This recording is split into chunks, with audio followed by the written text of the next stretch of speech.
Salam alaikum wa rahmatullah wa barakatuh mes chers frères et sœurs, dans cette nouvelle vidéo je vais vous narrer deux magnifiques traditions sur la naissance d'Al-Mahdi. Écoutons ensemble.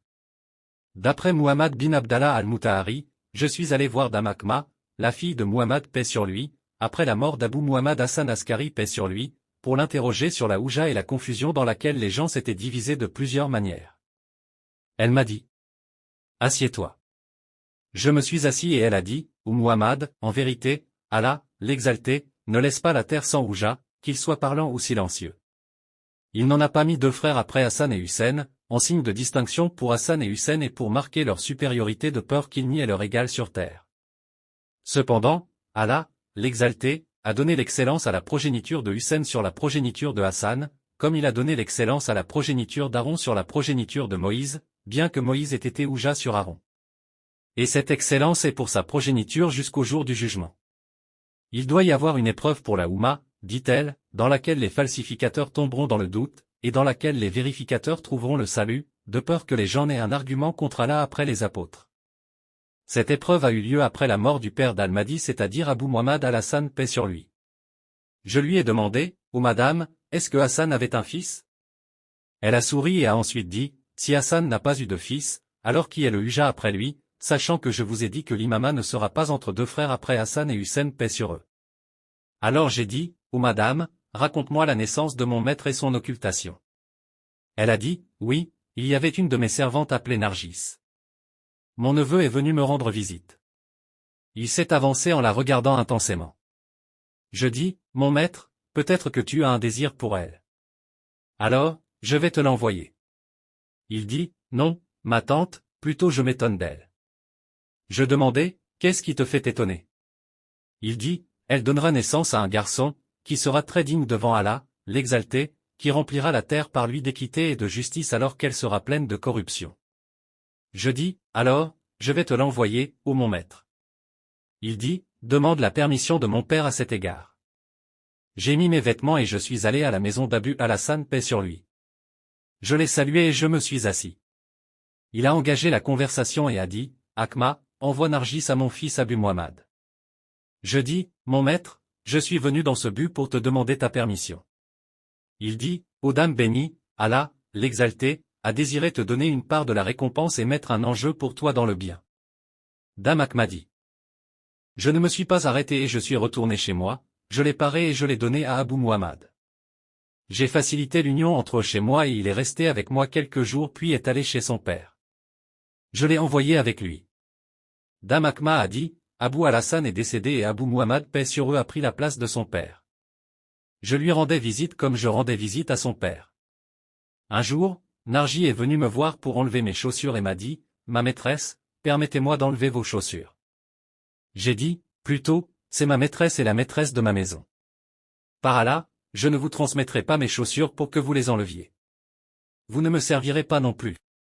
Au contraire, je vous servirai avec plaisir. Abu Muhammad a entendu cela et a dit: qu'Allah vous récompense, ma tante. Je suis resté chez lui jusqu'au coucher du soleil. Alors j'ai appelé la servante et lui ai dit: apporte-moi mon vêtement pour que je puisse partir. Il a dit: tante, reste avec nous cette nuit, car ce soir naîtra l'enfant qui est digne devant Allah, l'exalté, par lequel Allah, l'exalté, fera revivre la terre après sa mort. Ne voyant aucun signe de grossesse chez Nargis, j'ai demandé: de qui, mon maître? Il a dit: de Nargi, pas de quelqu'un d'autre. Dame Akma dit: je suis allé voir Nargis et je l'ai retourné sur le ventre, mais je n'ai vu aucun signe de grossesse. Je suis retourné vers lui et lui ai raconté mon observation. Il a souri et a dit: son exemple est la similitude de la mère de Moïse. La grossesse n'est pas apparue chez elle et personne ne l'a su jusqu'au moment de l'accouchement. Parce que Pharaon coupait le ventre des femmes enceintes à la recherche de Moïse. C'est comme Moïse paix sur lui. Dame Akma a dit: je l'ai constamment surveillée jusqu'à l'aube. Elle dormait avant moi et ne bougeait pas d'un côté à l'autre.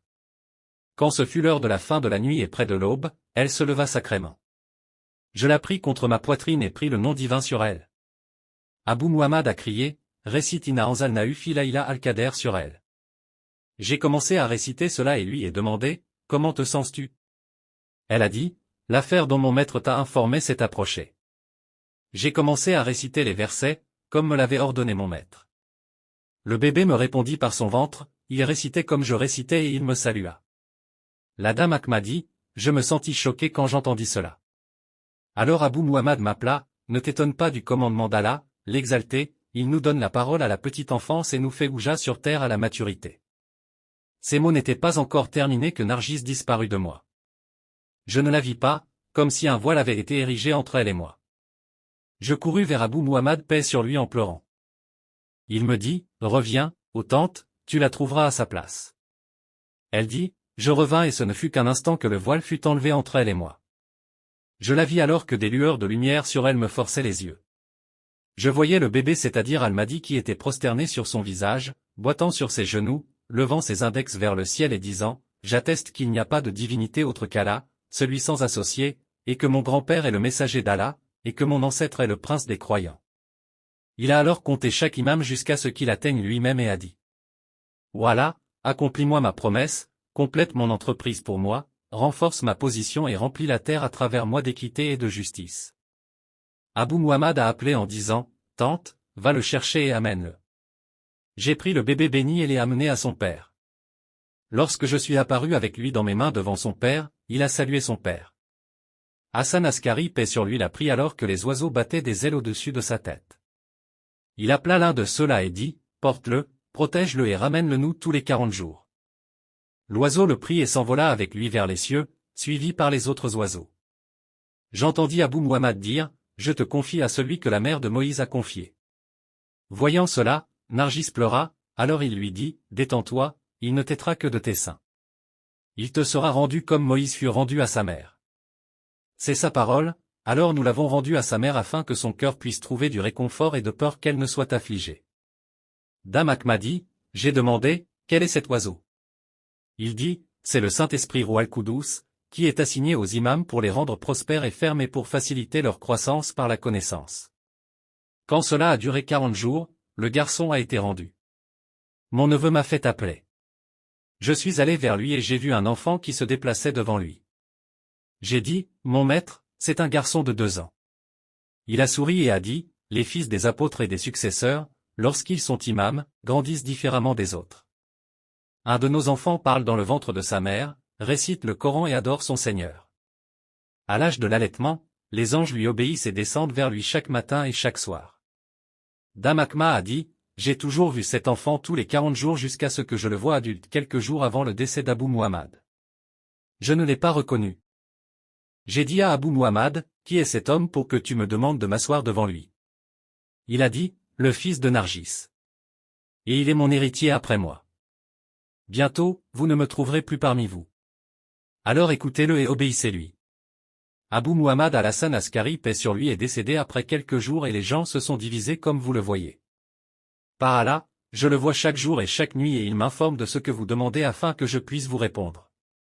Par Allah, lorsque je veux lui poser une question, il me répond avant que je ne lui pose la question. Si quelque chose se présente, sa réponse me vient immédiatement sans que je lui demande. Il m'a dit hier encore que tu étais venu me voir et m'a ordonné de t'informer de la vérité. Muhammad bin Abdallah dit, par Allah, Dame Akma m'a dit des choses que personne ne savait sauf Allah, l'exalté. Alors j'ai réalisé que c'est la vérité et la légitimité d'Allah, l'exalté, et qu'Allah, l'exalté, l'a informé de ce qu'il n'a informé personne dans sa création. Ceci marque la fin de la première tradition, voyons ensemble la deuxième. Puis il dit, quand mon Seigneur m'a accordé le Mahdi de cette Oumma, il a envoyé 2 anges qui l'ont porté vers les pavillons du trône, à tel point qu'ils l'ont placé devant Allah, le glorifié. Il lui dit, béni sois-tu mon serviteur pour le soutien de ma religion et la manifestation de mon commandement et de ma direction envers mes serviteurs. J'ai prêté serment que par toi je saisirai, par toi j'accorderai, par toi je pardonnerai, par toi je punirai. Renvoyez-le, aux 2 anges, rendez-le. Renvoyez-le à son père comme on rend un de mes amis. Transmettez à son père qu'il est dans mon accord de protection, dans ma sécurité et devant mes yeux jusqu'à ce que j'établisse par lui la vérité, jusqu'à ce que périsse par lui la vanité et jusqu'à ce que la religion soit pour moi pour toujours. Lorsqu'il tomba du ventre de sa mère sur terre, il fut retrouvé agenouillé, levant les index. Puis il éternua et dit, toute louange est due à Allah, le Seigneur des mondes. Et qu'Allah bénisse Muhammad, un humble serviteur, ni fier ni arrogant, ainsi que sa maison. Puis il dit, les oppresseurs ont présumé que le Ouja d'Allah a péri. Si on m'en donnait la permission, ce doute disparaîtrait. Je m'arrête là et si Dieu le veut nous verrons plus en détail la réalité qui est exposée dans mes vidéos. À bientôt et n'oublie pas de mettre un j'aime et un petit commentaire pour soutenir la chaîne.